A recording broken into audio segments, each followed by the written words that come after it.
چلیے آج ہم آقا تقی بہجت کی تعلیمات کی روشنی میں دیکھتے ہیں کہ ہم ذاتی اور معاشرتی مشکلات کا شکار کیوں ہیں اور اس کا روحانی حل کیا ہے۔ کیوں ہے ایسا؟ کیوں ہم ہر طرف سے مشکلات میں گھرے ہوئے ہیں؟ ایک بے سر و سامانی کا احساس، یہ وہ بنیادی سوال ہے جس کا جواب آج ہم اس تجزیے میں تلاش کرنے کی کوشش کریں گے۔ تو چلیے سب سے پہلے جڑ تک پہنچتے ہیں، آخر اس سب کی وجہ کیا ہے؟ دیکھیے، عام طور پر ہم کیا کرتے ہیں، ہم الزام باہر ڈال دیتے ہیں، حالات پر، دوسروں پر، لیکن یہاں بات بالکل الگ ہے۔ اصل مسئلہ باہر ہے ہی نہیں، وہ تو ہمارے اپنے اندر ہے۔ اور آقا بہجت کے یہ الفاظ بالکل صاف صاف بتا رہے ہیں، وہ کہتے ہیں کہ ہماری مصیبت کی وجہ یہ ہے کہ ہم نے نہ تو اپنی اصلاح کی، نہ کر رہے ہیں اور نہ ہی کرنا چاہتے ہیں۔ مطلب تبدیلی لانے کے لیے تیار نہ ہونا ہی اصل بحران ہے۔ تو یہ اندر کی بیماری ہے کیا؟ اس کو سمجھنے کے لیے ایک بڑی زبردست مثال دی گئی ہے۔ تو اس تشخیص کے مطابق یہ روحانی بیماری اور کچھ نہیں بلکہ ہمارے اپنے گناہ اور غلط کام ہیں۔ یہی وہ اندر کا مرض ہے جو باہر کی مشکلات کی شکل میں نظر آتا ہے۔ اور جیسے بیماری ہے تو اس کا علاج بھی ہے، اور علاج بھی بتا دیا گیا۔ یہ اس پوری گفتگو کا آپ سمجھ لیں مرکزی نقطہ ہے۔ بیماری کی پہچان گناہ ہے اور اس کا علاج خدا سے معافی مانگنا یعنی استغفار۔ لیکن یہاں ایک سوال اٹھتا ہے، اگر علاج موجود ہے تو پھر ہم ٹھیک کیوں نہیں ہو پا رہے؟ اگلا حصہ اسی منافقانہ ذہنیت کو سامنے لاتا ہے جو اس شفا کی راہ میں سب سے بڑی رکاوٹ ہے۔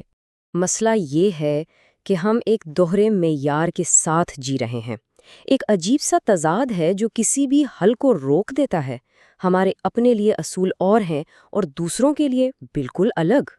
اور یہ تضاد کتنا گہرا ہے یہاں دیکھیے۔ ہم اپنے لیے چاہتے ہیں کہ ہمیں ہر چیز کی آزادی ہو، جو دل کرے وہ کریں، لیکن دوسروں سے توقع رکھتے ہیں کہ انہیں ہمیں نقصان پہنچانے کا کوئی حق نہیں۔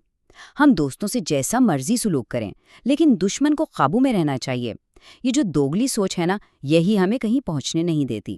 تو سیدھی سی بات یہ ہے کہ ہم مشکلات سے تو بچنا چاہتے ہیں لیکن خود کو ٹھیک کرنے سے انکار کرتے ہیں۔ نتیجہ تو اچھا چاہیے لیکن اس کے لیے ضروری قدم اٹھانے کو تیار نہیں، اور اسی کشمکش میں ہم سب پھنسے ہوئے ہیں۔ تو پھر راستہ کیا ہے؟ حل کیا ہے؟ اب ہم بات کریں گے اصلاح نفس پر، یعنی اپنے آپ کو آخر ٹھیک کرنا کیسے ہے۔ ایک بات بالکل صاف کر دی گئی ہے، اصل شفا کا راستہ دنیاوی اتحادوں میں نہیں ہے، حل سیاسی یا مادی نہیں بلکہ خالصتاً روحانی ہے۔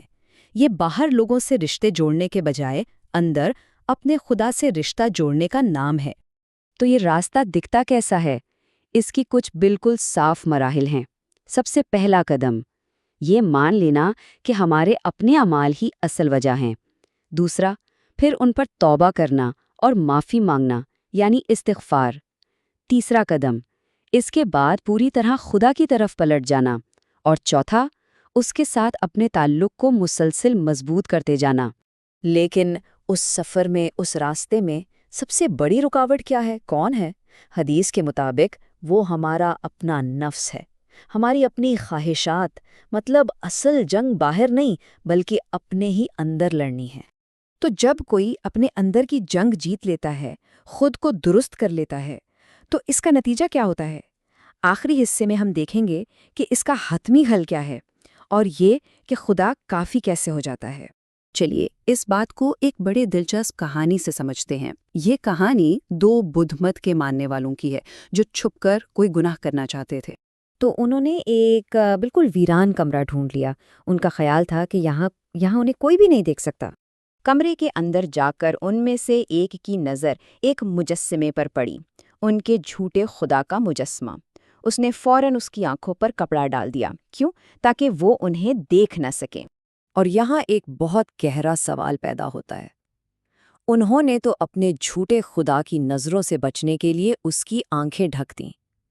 کیا ہم اپنے اعمال کو اس حقیقی ہر چیز دیکھنے والے خدا سے چھپا سکتے ہیں؟ کبھی نہیں۔ اور جو لوگ یہ کر لیتے ہیں، جو اپنا رشتہ خدا سے درست کر لیتے ہیں، ان کے لیے قرآن میں واضح وعدے ہیں۔ اللہ ان کے لیے ہر مشکل سے نکلنے کا راستہ بناتا ہے۔ وہ وہاں سے رزق دیتا ہے جہاں سے گمان بھی نہیں ہوتا، اور جو اس پر توکل کرتا ہے تو بس وہ اس کے لیے کافی ہو جاتا ہے۔ اور اصل بات، حتمی نتیجہ یہی ہے، جب آپ اپنے اور خدا کے درمیان رشتے کو ٹھیک کر لیتے ہیں تو وہ آپ کے اور تمام مخلوق کے درمیان معاملات کو خود ٹھیک کر دیتا ہے۔ اندر کی اصلاح باہر کے معاملات کو خود بخود درست کر دیتی ہے۔ تو اب انتخاب ہمارے سامنے ہے، یا تو دنیا کو الزام دیتے رہیں یا پھر اپنے اندر کے دشمن کو پہچاننا شروع کریں اور اس کی اصلاح کریں۔ تو آخری اور سب سے اہم سوال، بدترین دشمن تو ہمارے اندر رہتا ہے، آج ہم کس کی سنیں گے؟ اپنے نفس کی یا اپنی روح کی؟